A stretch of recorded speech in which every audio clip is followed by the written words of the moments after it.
now meet with Professor Yoko Ishikura. She's Professor for International Business and Strategy at the Graduate School for International Corporate Strategy at Hitotsubashi University.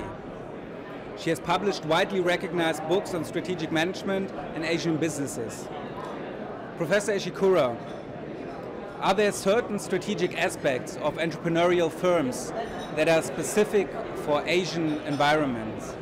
For Asian environment, I think there is something about hybrid, and by hybrid I mean like I have been advocating the concept of from strategic shift from or choices to the end paradigm.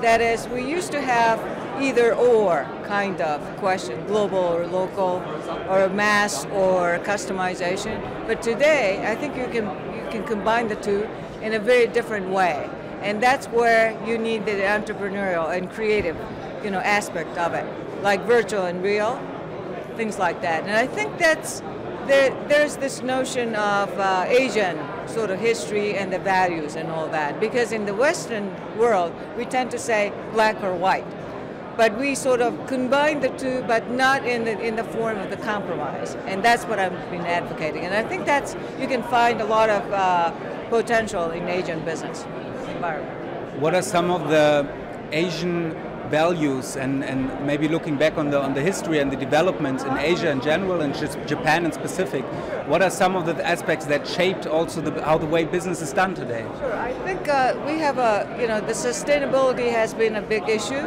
in the environment and the energy resources and things like that. And I think we do have a lifestyle which really focuses on the modesty and try to make the best of the small spaces, things like that. And so you have a lot of very nicely laid out. For example, bento, like a lunchbox, which is very neatly done. And I think that really captures the lifestyle as well as sort of the combination of how to make the best of what you have. When we in the Western world speak about Asia, we sometimes think of it as a whole, but if you're looking at it specifically, then looking, for example, at Japan and China and the relationship between the countries, it is actually there are significant differences, right? How do they invade, or how do they affect the relationship between the business relationship? I think Japan. If we take a look at the sort of West and East kind of comparison, or developed and developing or emerging economies, Japan unfortunately sort of belongs to the developed and a little bit mature world. But we have like China and India, which is very much emerging.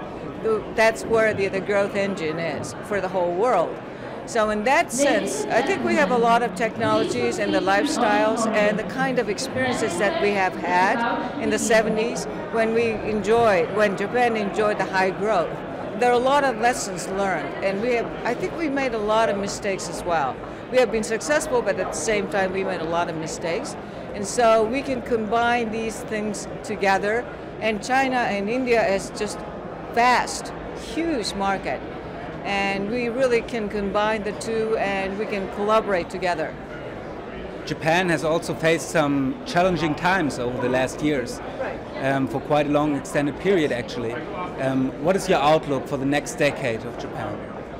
If we can realize what we have, such as technology, like hard assets, like technology and energy and environment, and also I think we have a whole lot of soft assets, such as lifestyle, as I said, making the best of what we have, sort of modest lifestyle. And if we can sort of shift our mentality to a little bit more to the concept, soft things, as well as the total system of the infrastructure for the whole society, I think we have a great future, and that's what I've been advocating. And there are few businesses which sort of realize that. So in that sense, I think we can have a very good future. And at the same time, we are faced with a lot of issues, such as aging, such as energy. But at the same time, we are sort of the most advanced lead market for these things. So if we can, come up with the very creative and entrepreneurial solutions to resolve these issues, I think we're ahead. But we can sort of make a lot of contribution to the rest of the world. Professor Ishikura, thank you very much for these insights. Thank you. Deeply appreciate it.